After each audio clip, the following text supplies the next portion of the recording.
Great. Well, thank you for joining us, Anne Marie Pizarro. I'm excited to share some information with the group that has just joined us. Do you mind introducing yourself real quick and a little bit of your background, which I find fascinating, by the way? Absolutely. Well, my name is Anne Marie Pizarro, and I work with holistic practitioners, creative agents, and entrepreneurs to receive answers and information through the Akashic Records and the human energy field. I've been a nurse for over 20 years. I've had over 15 years of entrepreneurship training, and I love this work because it allows me to blend practical suggestions with spiritual guidance to really help people on their soul's path and journey on earth. Thank you. And again, I'm Josefina Bonilla with the Roar webinar series. We are broadcasting this on YouTube and we'll also put it on Facebook. I recently learned of the Akashic Records and I don't know why I didn't know about them. Can you just tell us a little bit about what the Akashic Records are? Absolutely. I think one of the most famous, well-known practitioners of the Akashic Records is Edgar Casey. And I came into the Akashic Records in my late 20s. And it was purely actually by accident. When I discovered the Akashic Records, I was going through a very difficult time in my life and my marriage. And I was looking for some answers and some guidance as to what was happening in my life. And when I went to an Akashic Record practitioner, they basically linked a storyline from a past life with a storyline that my husband at that time had received 15 years earlier. And when we put those two storylines together, it helped me to understand why there was such a challenge in my life and what my soul's reason for experiencing those patterns were. So essentially, the Akashic Records are a compendium. They're the library that holds all knowledge of any experience a soul has ever had on this earth plane. That means every thought, word, experience, memory, feeling is all recorded in the Akashic Records. And this is a library of knowledge that's accessible to us here on earth, because when we come back on this plane, there are usually reasons for why we return. So when we're able to access the Akashic Records, it helps us to have a bit of a map, a guideline as to what our soul came here to do, what are our challenges, what are the patterns and lessons we're here to resolve, and what we're here to learn in terms of our relationship. And my theory as to why the Akashic Records were created is I feel like it's a bank in the universe for the creator to catalog all the experience it has in each and individual human form. And in a way, it's a way for the creator to know itself on a much deeper level through all of our individual and collective experiences. Is there a connection between Archangel Metatron and the Akashic Records? Wow, that's a really fascinating question that you ask. And, Archangel Metatron was originally known as Enoch. And Enoch in the Bible is one of those very rare souls who transmutates death and becomes this archangel. And why I find this question to be so fascinating is that the Akashic Records, which are known as the Book of Life, have actually been embedded not only in our DNA, but have also been found in some of the greatest religious texts, from the Bible to the Torah to the Quran. And I do feel honestly that Enoch was able to tap into the Book of Life to find out what were the ascension keys, what was the knowledge that was required for him to evolve from a human soul into this ascended soul of an archangel. So that is actually a framework that exists in the Akashic Records. And I believe honestly that that framework exists as accessible in all of us, because we all contain some type of an Akashic Records that gives us access to that very ancient esoteric knowledge. So I love that question, Josefina, because it's something that people never ask about, yet archangels, angels, and spirit guides show up all the time in the Akashic Records because they're here to work with us and to help us evolve on earth. So I recently learned, well, actually, I learned of Metatron. Again, I'm not sure why I didn't know about him because I consider myself pretty well read. And I learned of him 3 years ago. But, and then I was thinking, well, in most of the texts that I've read, it talks about him as being the record keeper, right?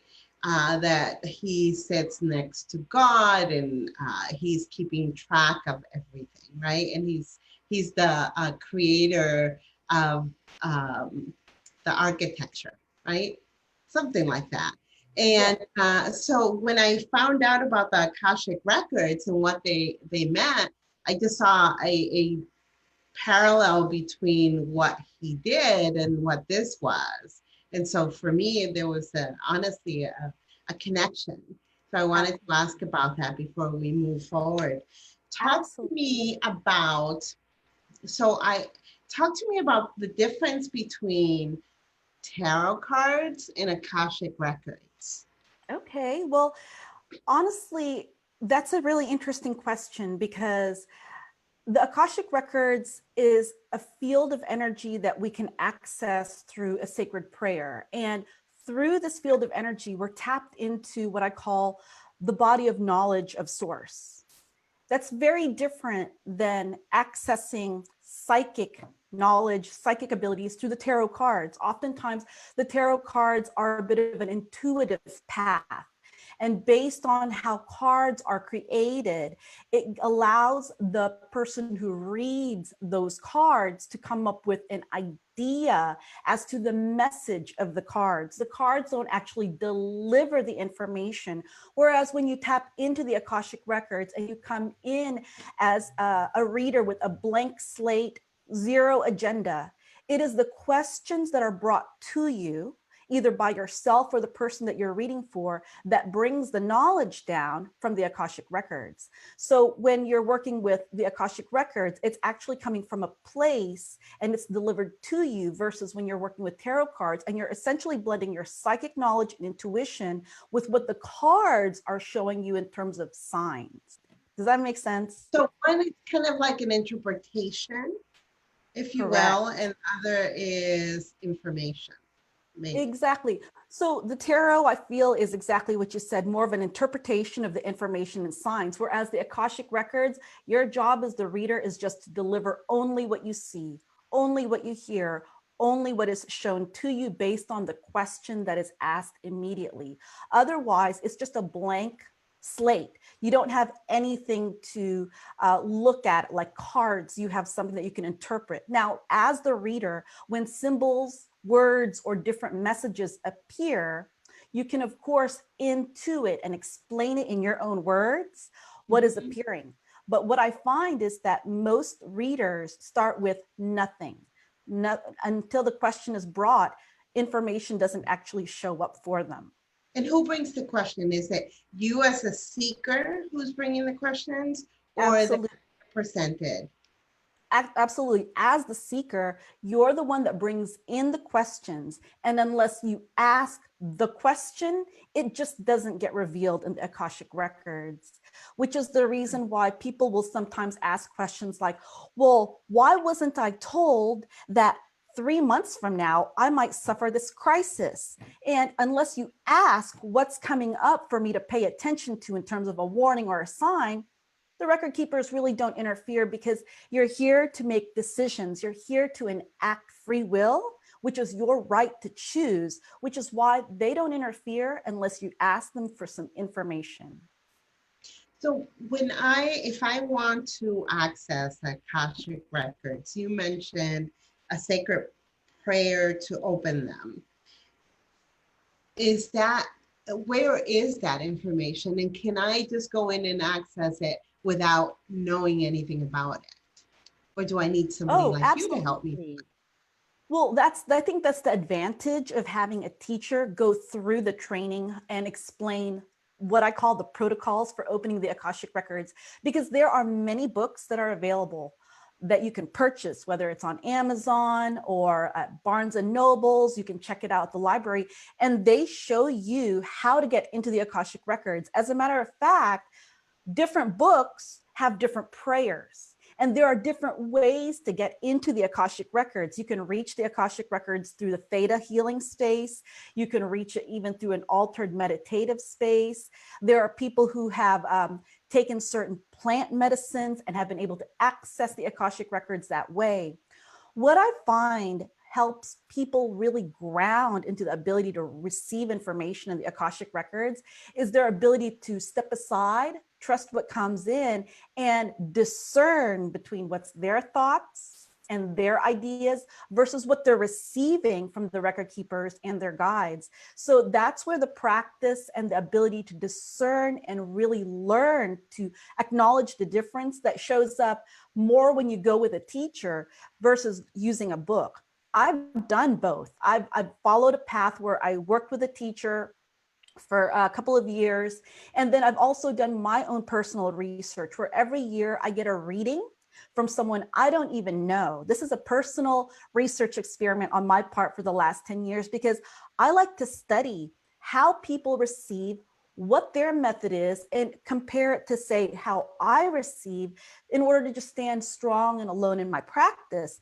And while I hear there are certain prayers that can access the Akashic Records, what I'm really looking for is the level of details that you can get, because certain prayers, which are available in normal books like How to Access the Akashic Records by Linda Howe, I've received readings from people who've used that prayer. And when I get that reading, I'm just sort of like, okay, it feels very surface. And Okay. other readers that I've worked with, it gets really nitty gritty. We're talking details, steps, action plans, things where I really have a sense of something I can wrap my hands around and follow through when I'm done with my call. I think an interesting factor that you mentioned is the interpretation when you're reading it, and what your narrative is versus what you're hearing. I know for me, when I first had this done, I actually recorded it and I asked permission to record it. But after I recorded it, I went back to it, and my initial impulses and thoughts were very different than when I first heard them. And I have to say that it was, forgive me, normally I have this on, sorry about that.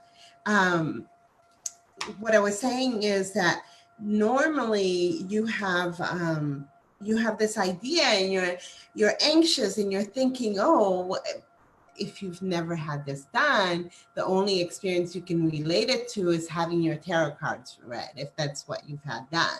And so I was waiting for impressions and thoughts and how what they're giving me, as opposed to getting guided through what was going on. I didn't even know what to ask, and I think preparing for it is as important as going through it. Would you agree with that?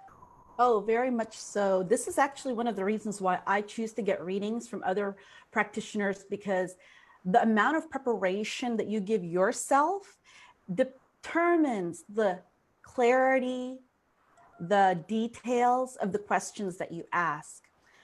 When you prepare, you can really flush out a body of information. For example, if you're going to address health, it's more beneficial to really break down systems. Like, is there anything physically, emotionally, mentally, spiritually off in alignment with the body right now? Which organs need support? Is there anything I can do to increase, gut health, respiratory health, physical overall health? Those kind of questions are a lot more effective than, what should I do with my body? And so what I notice is that when you spend the time to flush out a certain idea, it allows you to feel really complete in that subject because you're addressing it from multiple perspectives. And I also find that when you have a limited time with somebody in the Akashic Records, and everyone does read a little bit differently, when an Akashic Record reading is really most impactful is one, when the reader gives you confidence in the thoughts and ideas that you have. So the Akashic Records, in a way, supports your intuitive guidance. That if you have an idea or a plan and the record keepers bring that up, it increases your confidence to follow through on a particular idea if they bring it up and that's something you've been thinking. In addition, when you're able to really flush out a question completely, then it allows you to be able to make more decisive actions. And that's really the heart of what your Akashic Record reading does. What does this information bring into your life that allows you to make decisive actions that shifts the outcomes in terms of patterns, relationships, health, wealth? If you just get a reading and you get this information, you're like, well, that was interesting, but you don't apply any of that, then it's as if things are just laying in wait. So I find that when people are able to flush ideas through, they feel inspired and motivated to take action, that's when things in their Akashic Records can change and shift, and the next level of evolution in their life starts to happen. Would you agree then that almost like an interview, right? You should prepare yourself for what questions you really want to know about. Um, Right. and in saying that, I have two things I want to talk about. One, as the individual receiving the information, and I want to also learn about the reader, what they're going through, what their process is. So, can you walk me through when, say, I'm asking you to go into my Akashic Records and do a quick reading for, not a quick, but just a reading for me? What are you as the reader going through? Can you walk me through your process? Absolutely. This is actually one of the reasons why when I recently taught a course on how to open your Akashic Records and how to open other people's Akashic Records, I spent more than 50% of the time explaining how to actually get ready.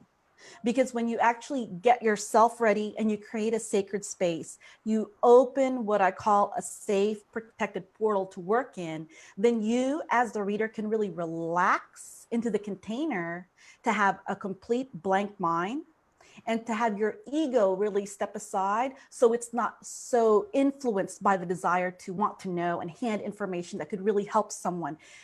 The most effective thing you can do as a practitioner is to prepare yourself to be a conduit, a clear conduit to receive for others. And that means also being an advocate for others. So as a practitioner, I always encourage people to take that extra time to prepare their space, to clear their mind, to get themselves not only emotionally and mentally ready, but to also create that connection with the record keepers and the guides that the channel is secure and safe and they can hold that energy to just transmit and pass on. Why that's important for the person who's receiving, the person who's asking the questions, is that when you open the Akashic Records for someone, it's like going to the grocery store with a list.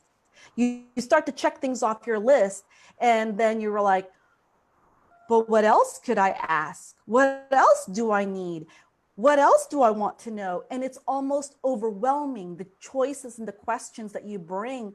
There are so many options that you forget to ask the details around the very important questions that you bring in. So I'll bring an example of three of the main biggest questions that people always ask. They always ask about their health, they always ask about their money, and they always ask about relationships. And when they show up in the Akashic Records, when someone shows up in the Akashic Records with questions, and they might ask a question like, when am I going to find my loved one? When am I going to find my beloved? When am I going to be married and have a family and have this relationship?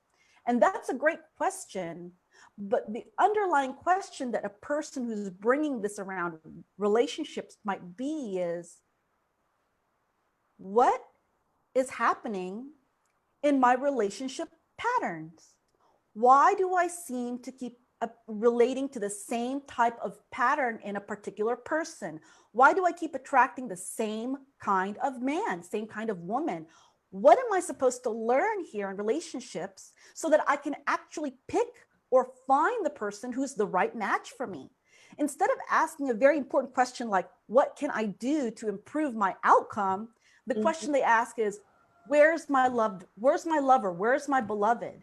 So they put it on someone else, on the record keepers to deliver the information. And the record keepers can say things like, we see somebody coming into your life.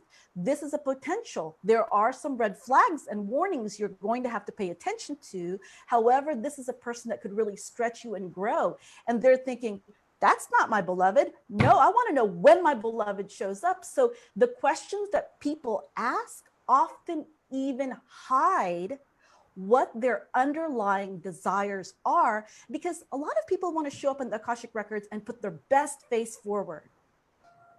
And then Well, they have moments of vulnerability and they're embarrassed.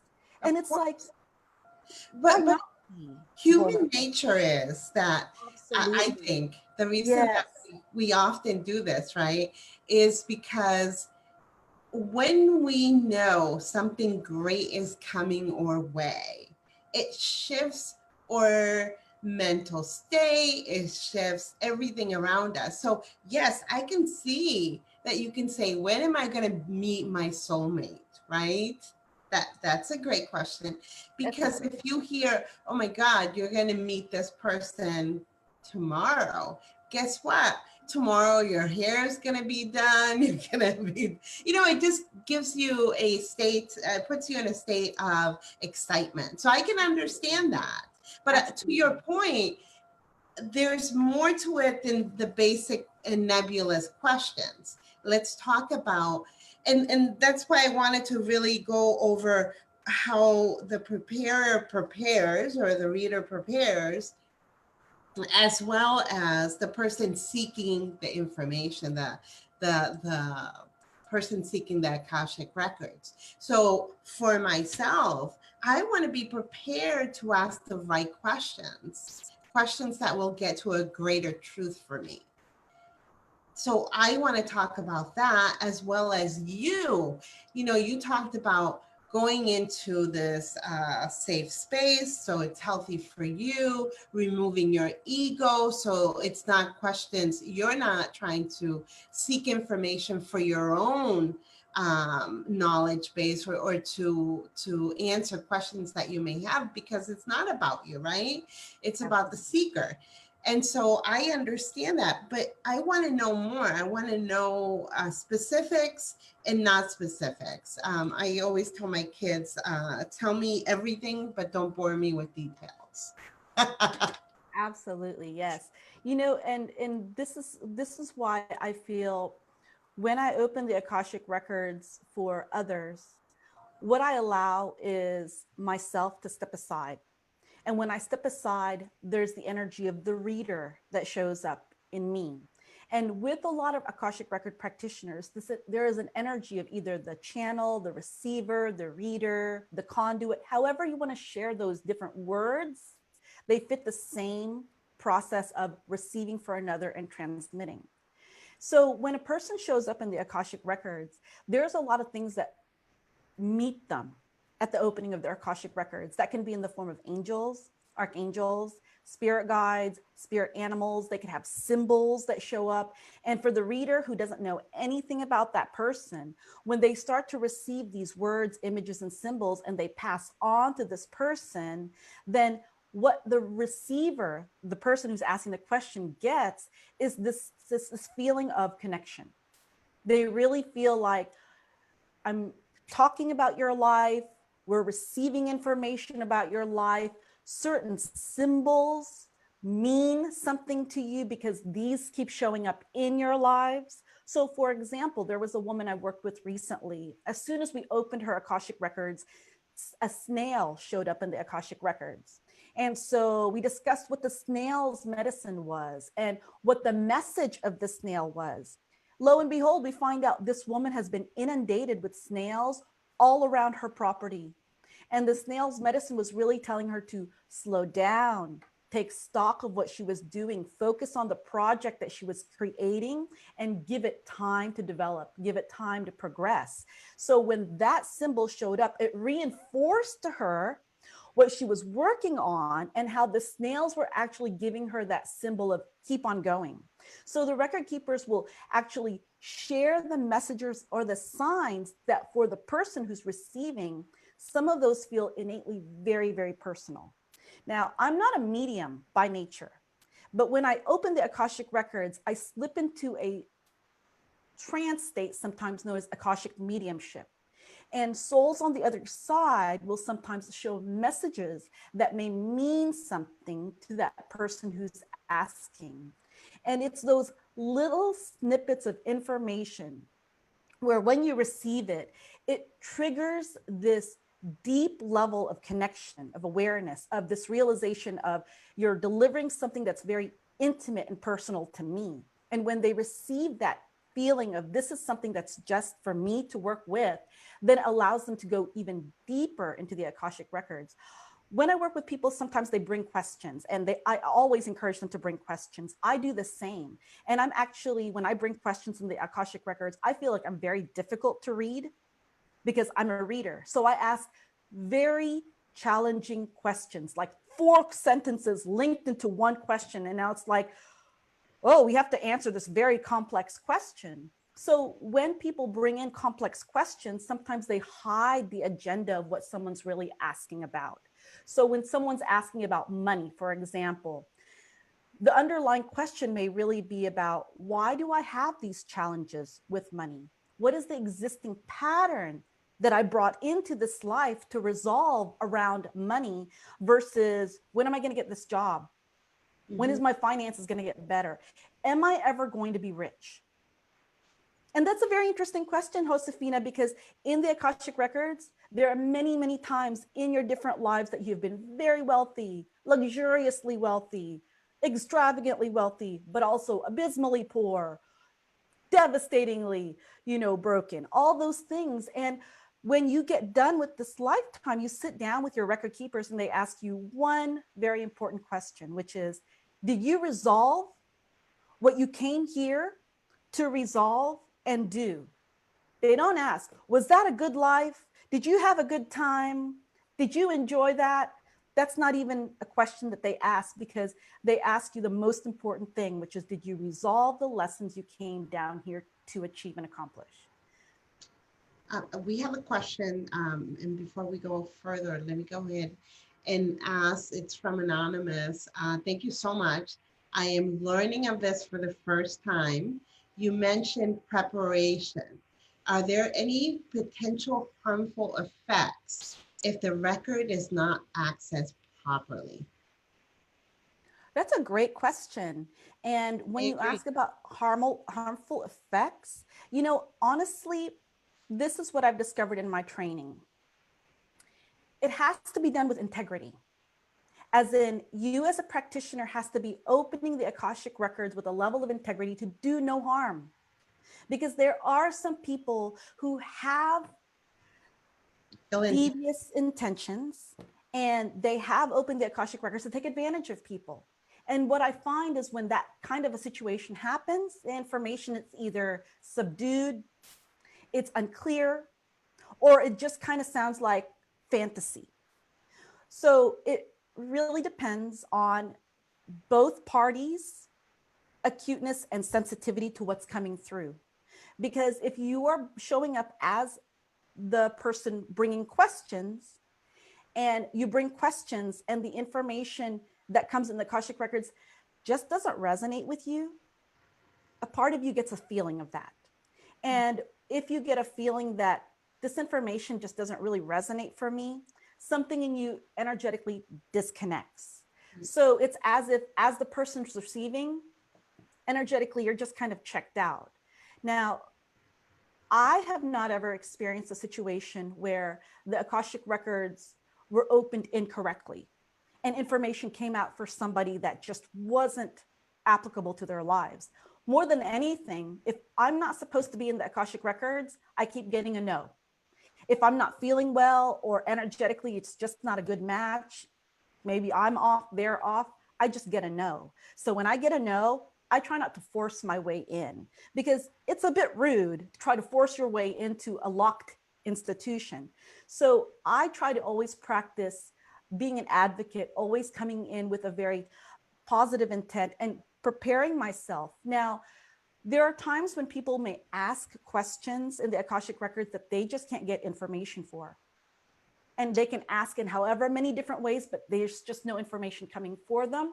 And if you're a very conscious and aware receiver, reader, you'll just be upfront and say, I'm not receiving anything, versus making things up on your own or interjecting your opinion. And if you are going to interject your opinion when you're in a reading, at least own that it's your opinion versus saying it's coming from source. Can uh, can you access somebody else's records without their permission? You can, but again, it's where it lacks integrity. And when I first started my training, our instructor warned us of this situation where this man, without asking for permission, was accessing women's Akashic records so that he could get information from them so he could sleep with them. And when you look at it that way, it just feels so icky. So I actually don't access the Akashic records unless I'm with someone, because to me, that's the most honorable and sacred way to work in the Akashic records. So you can access somebody's information, but in a sense, what does it do for you? As a matter of fact, you might be receiving information that's not correct, because the record keepers have what I call even fail safes to prevent that kind of activity. Because throughout all of human history, I'm sure there have been those spiritual hackers who've tried to come in to get information for their own benefit. And this is where I see that it'll backfire. There's this karmic outcome that always happens when you're acting out of integrity, when you're working with source and the record keepers. When somebody goes into, as the reader goes into the Akashic records, you mentioned that you are usually met with angels, with symbols, with maybe animal incarnations. How, talk to me about the angels. Are the angels guides in your life? Is there a connection between them and you, or they're just popping in to say something? Now, that's a really good question, Josefina. And I feel honestly that it depends on the training that you have as a practitioner. So for myself as a practitioner, I've got energy training working with the angels. And that's a body of work known as integrated energy therapy. When I open the Akashic records for someone, and angels specifically appear, they give me a very specific sign that no other beings do. They cause me to yawn. I start to tear up. I just start to get sleepy. And that's because their energy is so big that it starts to cause me to yawn to make space, both feeling wise, energetically, and spiritually. When beings like angels, ascended masters, ancestors show up, they usually have two reasons. One of the first reasons why angels and ascended masters will show up is because they're actually a part of your group, your council, your soul council. So everyone has their own soul council. And those council beings are a group that has been connected to your soul since it began its journey. And every time you come down on this plane, you have a group of beings that work with you, guide you, help you. Those are known as your soul council. Some people are assigned certain guides, certain angels that work with them throughout their entire life. Then there are moments when certain angels appear for a period of time to do a certain body of work. So for example, perhaps you're going through a really difficult time right now. There's an aspect of you that's scared about the outcome of your health, your work. This is a great time for Archangel Michael to show up to deal with your fears, to help you open doors of opportunity. If you're in a period of time in your life where you're having some health challenges, that's when Archangel Raphael shows up to work with the healing of the body. There might be a time in your life where you're dealing with having to communicate clearly to people. That's when you have Archangel Gabriel show up for a period of time. So when these angels show up with a period of time, it's to get you to that next phase where then that's when they say, you're complete, you're done. Our work with you is complete. We're going to shift back and let other beings show up. Does that make sense? It does. It does. When I had my Akashic Records done, I had Archangel Uriel show up. There were a few that I wrote down and I kind of forgot about them, but the two that really stuck with me, one was Uriel, and the second one was Metatron. And again, I've recently learned of Metatron and I've been fascinated by him. So I'm wondering if it's because I called him into that, or if he's always been my part of my what did you call it? Your My counsel, your my soul counsel. counsel. I think it's a little bit of both because, you know, what's really special about Archangel Metatron is how he's connected to our sacred geometrical field. And what I find really amazing and fascinating with the Akashic Records is how much sacred geometry is embedded and intimate with the Akashic Records, because sacred geometry is really the creator's language. And when we work with Archangel Metatron, we're activating the Metatron cube sequence that is in our body. So the Metatron's cube is actually connected to the five platonic solids plus other shapes like the circle. And it's those five platonic solids that are actually connected to our root chakra, our second chakra, our sacral chakra, or our solar plexus, our heart, and our throat chakra. Those five initiate what is known as the Metatron's cube sequence in our body. So it's as if Metatron holds the framework within our own body. And when we access the Akashic Records, it allows the framework of information. It allows the foundation of who we are to be structured in a way that when we receive that information and we apply it in our lives, it structures our world, not just on a physical, but also the emotional, mental, spiritual level, so that we can really align to our path. So there's a very intimate connection between Archangel Metatron, the Akashic Records, the sacred geometry of our body, and how Creator expresses itself through us utilizing sacred geometry and codes. It's really fascinating. It is. This necklace that I have on, as a matter of fact, I just decided to wear it today, but the person that introduced me to Archangel Metatron gave it to me Wow. the day that he told me about Metatron. And so I thought, perfect time to wear it. Because now I am completely fascinated by the Akashic Records. I'm fascinated by Metatron. And I'm fascinated by the process in which people get trained to be Akashic readers. Can you walk us through your process, what you went through? And, Absolutely. and So, the yes. day of your awakening towards the Akashic Records. Wow. I got to tell you, it seems like I've been working at Akashic Records for lifetimes. And I actually fought this work for many years. I first learned to read the Akashic Records when I was 29, 30 years old. And then I spent 7 years after that, 5 to 6 years after that, building all kinds of other businesses rather than focusing on my work with the Akashic Records.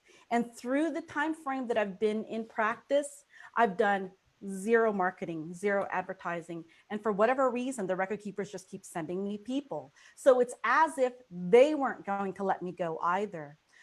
When I really awakened into that work of the Akashic Records was when I went to Egypt in 2009. I'd already been working in the Akashic Records for a few years. And 6 months before I left for Egypt, the record keepers reached out to me and they basically said, we need you to open the Akashic Records for yourself and do these series of lessons and activations to get yourself ready to go to Egypt. I had no idea what they were talking about. I'd get woken up in the middle of the night and they'd say, open your Akashic Records. We're going to take you through this training. And this happened for 6 months. every 2 weeks, like clockwork. So when I But went to did you know about the Akashic records at that? I had just started working in the Akashic Records. I had just learned how to open my Akashic Records. And then I was given the challenge, which is work with your Akashic Records for 30 days in a row, which is open your Akashic Records, learn to listen and identify what is the voice of the record keepers versus your own voice. And so through self practice and through accessing the records, you get to define the voice of the reader versus your own voice. And the more you start to let the voice of the reader rise up higher frequency wise than your own voice, that's when you can actually tell yourself, why don't you step aside, go into another room, and then what's just left is the voice of the reader. That took time. That took time to develop that, because as a human being, I had doubts. I wasn't able to always discern, is this mine? Is this yours? So every session in the very first 2 years was like 2.5, 3 hours long. It was so taxing. It was very draining. And so when you're learning the process of the Akashic Records, the first step is always learning to read your own Akashic Records so you can determine and listen to that authoritative voice that belongs to the record keepers. When it comes to, yeah. I'm sorry, I just want to ask you, how did you learn about the Akashic records? How did you, So, because you're talking about, I feel like right now we're in the middle of yeah, your journey. I want to yeah. know when your journey began, so then we can go back to where the middle. Sure, sure. So how I learned about the Akashic Records came before I even went to an Akashic Records class. I had heard a story from my mate, my husband at that time, when he was 15 years old, about a story that happened in his life.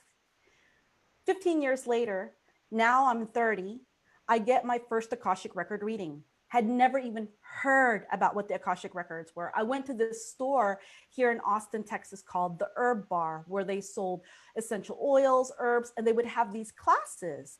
And so I saw this sign that said, learn about the Akashic records. And that's where the journey started. I actually had never heard about the Akashic records until I attended that class. And then when I attended that class, it kind of like sparked the spiritual awakening and the journey towards rediscovery. And there was actually a book, and I'll just show this book to you right now, that I read during that time, and it's known as The Ancient Secret of the Flower of Life by Drunvalo Melchizedek. This might be backwards, but Okay. when I read this book really tied me into that history of working in the Akashic Records. So I took a class to learn how to read my Akashic Records. And in that first year, I just really focused on reading my Akashic Records. I took the next level class, which is how to learn to read the Akashic Records of other people. And that's when things totally changed the game, because once I started to learn to read other people's Akashic Records, it birthed the energy of the reader. And there's two very different energies. There's the energy of me as Anne, but there's also the energy of the reader. And when I step into the energy of the reader, that is the one that works and functions in the Akashic Records.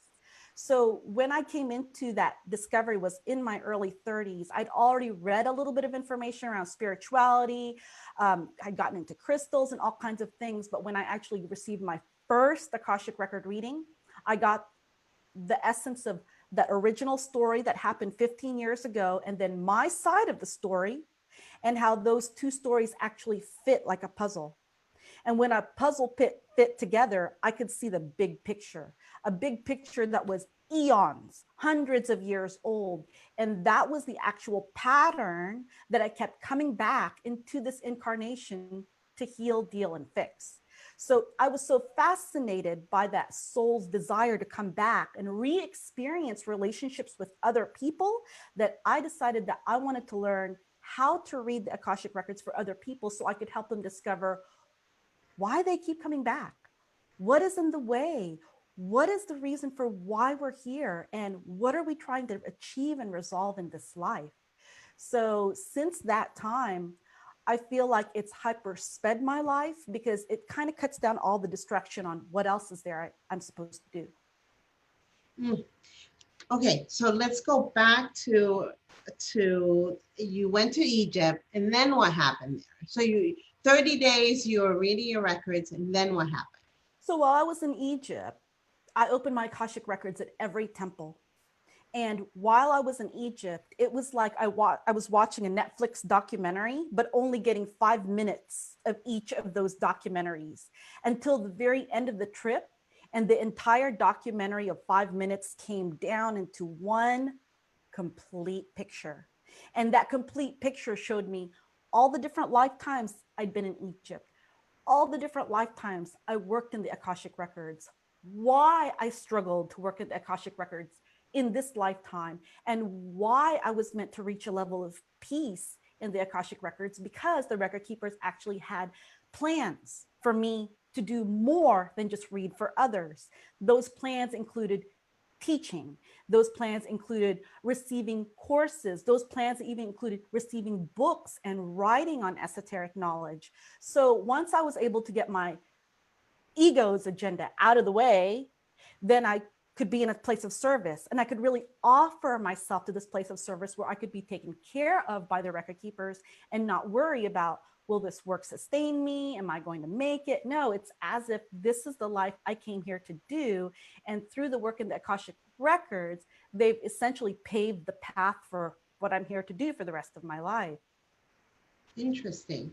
Now, what do you recommend for folks? Is it so? I had on the show we had Amelia Ceja talking about wine, and she said, you know, drinking wine, drink it as much as possible. Akashic Records. What is your recommendation? You talked about accessing them on a daily basis. When is accessing your records too much? Oh, that's a great question. You know, there are times when people are so paralyzed that they don't want to make a decision unless they ask the Akashic record keepers first, and that's a bit backwards. You're here to make a decision for yourself. You're here to live the consequences out. And when you ask the record keepers for some guidance, it's to have an awareness of what can happen around decisions and potentials. So it's really best for you to use a combination of your common sense and logic to act and choose. What the record keepers do is they simply guide, they reinforce, they confirm whether you're aligned versus not aligned on your path. You can only ask so much. What's my soul purpose? What's my soul's purpose? What's my soul purpose? Because once you get it, it's sort of like, well, what are you going to do with this information now moving forward? So I do encourage people when they're first starting to work with the Akashic Records to try two things. The first is to learn how to connect to your soul council. Your soul council essentially works with your higher self to be able to give you guidance around ideas and plans that you have. So when you connect to your soul council and you have what I call meetings with them on a daily basis, it helps you to make actions and decisions that gives you a sense of ease. But at the same time, when situations just appear and you have to make a decision right then and there, make a decision right then and there. You are always choosing for your highest and best good. When it's detrimental is when a person can't even make a decision because they feel like they have to consult the Akashic records before they make a decision. If it's something major, like a home purchase, sure, ask the record keepers that. But if it's something like, should I eat breakfast today? Should I wear pants when I leave the house today? Those are the kind of questions that you don't really need a counsel to give you guidance on. So it's sort of like you don't always see your therapist on a daily basis, but when you do see your therapist, you have some key things you want to discuss. Think of your record keepers as your metaphysical spiritual therapists, that they guide you along the way, but they need you to make the decisions and actions that benefits your life.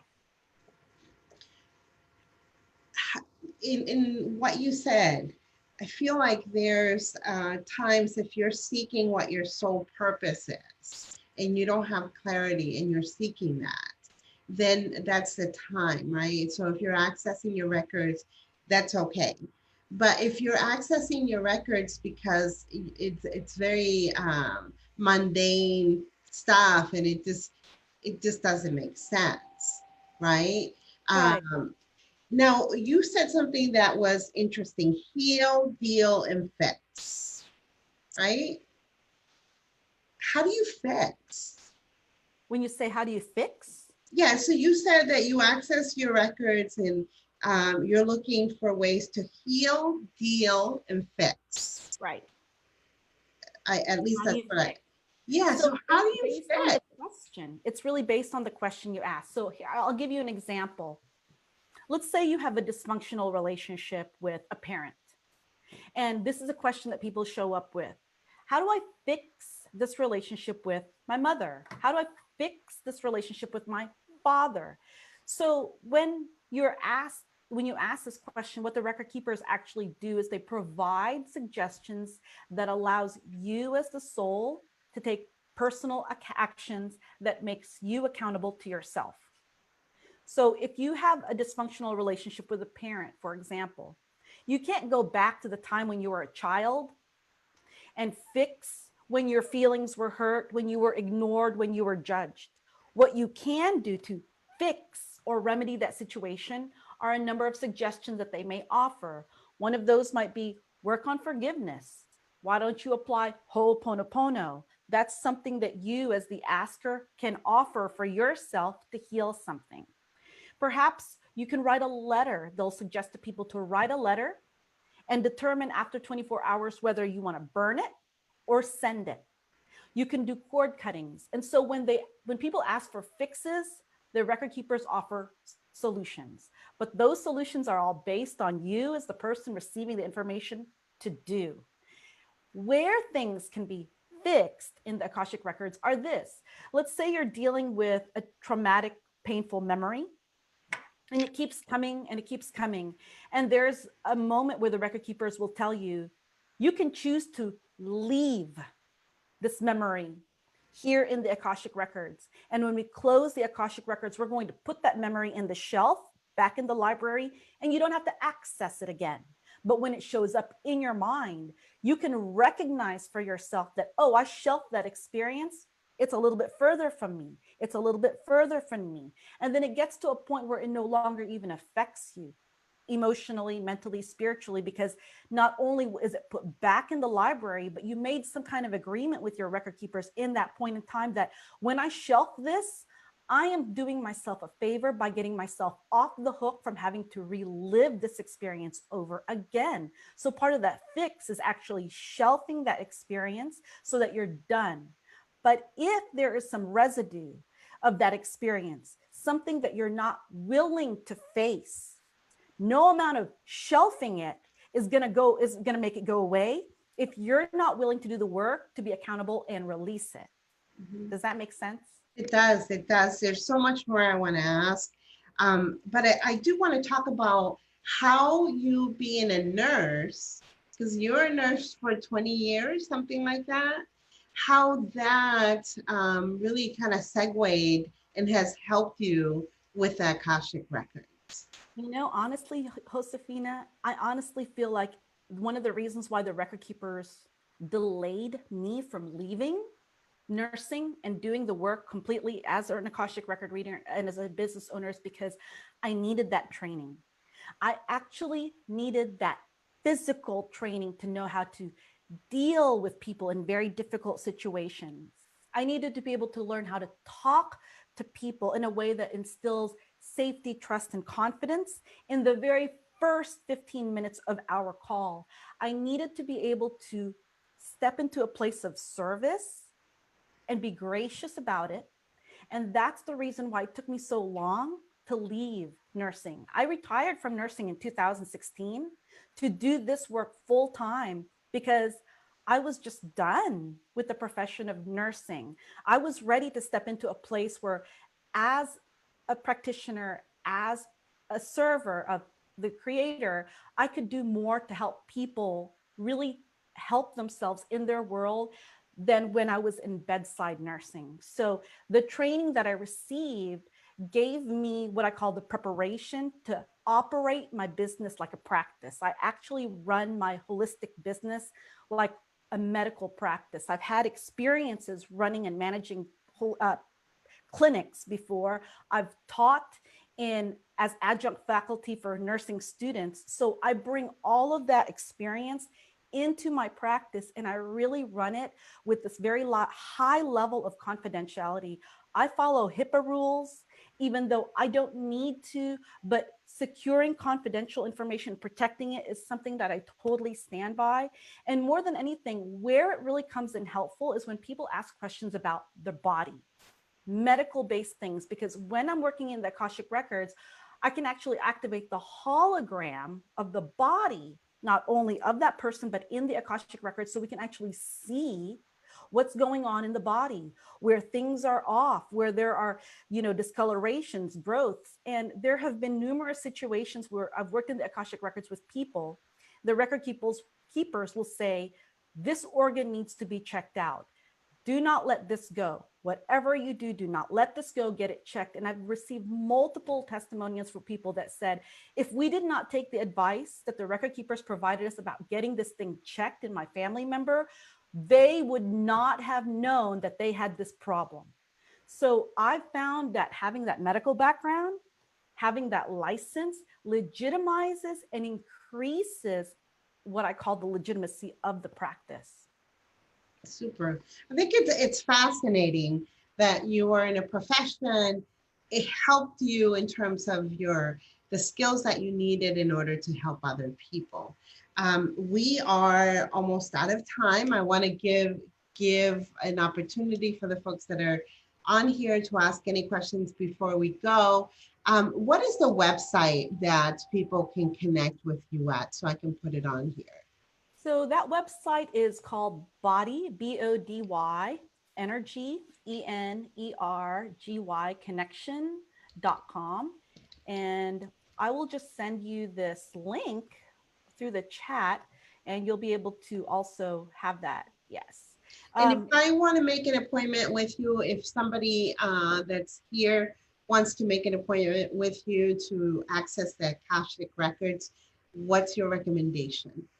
So I have a gift actually for your readers, which is I'm going to give your readers or your followers a free gift, which is how to access your soul council, how to connect and work with your soul council. And I encourage those of you who are interested in working with your Akashic record keepers to start off here, because when you start to work with your soul council, it starts to lead you to the next phase of connecting to your record keepers. So really the most effective way to work with me is to go to my website and book what I call a new client session. And through that, you'll be able to not only get to meet your guides, but really address those big questions of what am I here to do? Why am I here? What are the challenges? So I find this is usually the best and easiest way for people to work with me, to reach me. The digital courses gives them an opportunity to do a lot of self-study on their own, so that when they come back into the Akashic Records, they get to ask the really juicy questions around, I have this project, and what would you suggest to make this project be a success in the world? And once they've addressed the nitty-gritty stuff, the little stuff of why am I unhappy, all those little extra stuff, then they get to play. And the play is the funnest, because those are the questions that people get to ask around past lives, future potentials. This is where the record keepers provide so much knowledge that I'm just like, where is this coming from? I love that. I love that. Of course, I there's this element of fear, and I do have one last question because it's come up for me a couple of times since we've been talking. Sure. Um, Religion and the Akashic Records. Sure. I know a lot of religious groups do not believe in any of this. What do you say to that? Well, I encourage you to own what you believe, because what you believe is what shows up in the Akashic Records. So if you don't believe in angels, you don't believe in ascended masters, you don't believe in mediumship, you don't believe on the other side, that's absolutely fine. The questions that you ask reflects the kind of answers that you'll get. The record keepers know exactly what level of connection people can get. And so what I find very helpful is that the prayer that I work with to connect to the Akashic Records, the very first phrase is, I ask God. When people hear, I ask God, something in them relaxes and goes, whoo, this is not weird. This is not a cult. And it helps to set this place of we're working with God's information. All of this is God's information. So if you look at this as something that's religiously based, you can do that, but I just don't think any one religion can claim this. Super. So it's actually a tool that's embedded in our sacred spiritual books, whether you call it the Book of Life, whether it's another word that you use for it. It's been an aspect of our world and a fabric of even religion. So it's really up to you, and the questions that you bring gives an insight into what you receive. Thank you, Anne Marie. You're I am welcome. so pleased to have spoken with you today. And again, if you want to go into bodyenergyconnection.com in order to set some time aside to have your Akashic records read, then please go ahead and do so. Again, Anne Marie, thank you for joining us. Absolutely. And I just want to just give a gift to you and your audience. I sent it to you here in the chat. And this is known as How to Work with Your Soul Council. And this is a gift that you can receive for 100% off. You just have to use that coupon code RIGHT, RIYHT. And this will give you an opportunity to start working with your guides, start working with your soul council, find out what angels, ascended masters are there, and connect. Oh my goodness. Honestly, Josefina, there's just not enough people. There's not enough record practitioners, readers, light workers, healers. There's not enough of the support agents in the world to really deal with the questions and the challenges that we are here to deal with. So I encourage people to access their Akashic records, because this is available for us here on Earth now to know ourselves more. Thank you. Thank you so much. And I'm going to go ahead and end now.